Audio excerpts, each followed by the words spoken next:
దాసుడనై ఉన్నాను గనుక నీ ఆజ్ఞలను నాకు మరుగు చేయవద్దు. ఆజ్ఞ అనగానే ప్రతి వ్యక్తికి గుండెల్లో కాస్త దడ పెరుగుతుంది. ఎందుకంటే ఆజ్ఞలు అనేవి మనకు కాస్త కష్టతరంగా ఉంటాయి.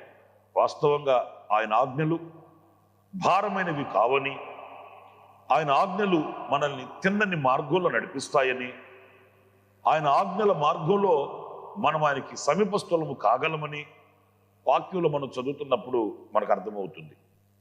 కానీ ఎందుకో ఆజ్ఞలు అనగానే మనకు మనసులో ఒక తెలియని భయం కలుగుతుంది. నేను పాటించగలనా? నేను ఆచరించగలనా? నేను నడిపించబడగలనా?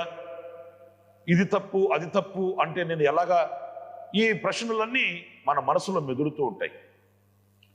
అయితే నా ప్రియ సహోదరులారా, ఈ భక్తుని హృదయంలో ఉన్న ఒక వింతైన ధోరణి ఏంటంటే, నీ ఆజ్ఞలను నాకు మరుగు చేయవద్దు, నాకు ప్రత్యక్షపరచమంటాడు. చూడండి, నేను ఆజ్ఞలను చూడాలి, ఆజ్ఞలు నాకు కావాలి అని కోరుకునే వ్యక్తులు ఎంతమంది ఉంటారండి? దాని విలువ తెలిసిన వ్యక్తులు కోరుకుంటారండి. ఎందుకంటే ఆజ్ఞలు మనం సరిచేస్తాయి. దేవుని ఆజ్ఞలు మనల్ని పవిత్రపరుస్తాయి. మనము ఆయనకి ప్రీతికరమైన వ్యక్తులుగా ఉన్నట్లు ఆజ్ఞలు దోహదపడతాయి. మీరు మన పితరుల చరిత్ర గ్రంథంలో మనం చదివినప్పుడు ఇశ్రాయేలీయులకు ఆయన ఆజ్ఞలు ఇచ్చాడు. ఎందుకు ఇచ్చాడు?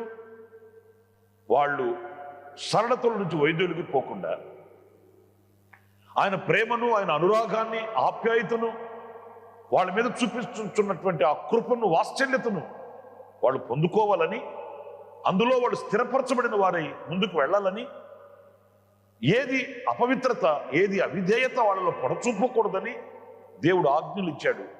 ఇవి మీరు చేయకూడదు, ఇవి మీరు తినకూడదు, మీరు ఇలా ఉండకూడదు అని ఆజ్ఞలు ఇచ్చాడు. ఆ ఆజ్ఞలు దేవునికి మనల్ని చేరువ చేసేవే కానీ దూరం చేసేవి కానే కాదండి. ఈ రోజున ఆజ్ఞల జోలికి వెళ్ళి ఆ ఆజ్ఞల్ని ఆచరించాలన్న కాంక్ష కలిగిన వ్యక్తుల్ని ఈరోజు మనం వెతకాల్సి వస్తుంది సమాజంలో. ఈ భక్తుని యొక్క అభిష్టం ఏంటంటే, నేను ఈ భూమి మీద పరదేశిని, నాకు నీ ఆజ్ఞలు కావాలి. అంటే నా స్వదేశానికి నేను చేరుకోవాలి, నేను మీ యొక్క రాజ్యంలోనికి నేను రావాలి అని అన్నప్పుడు, నేను కుడికైనను ఎడమకైనను తొలగక నేను తిన్నని మార్గంలో నడవడానికి నీ ఆజ్ఞలు కావాలి.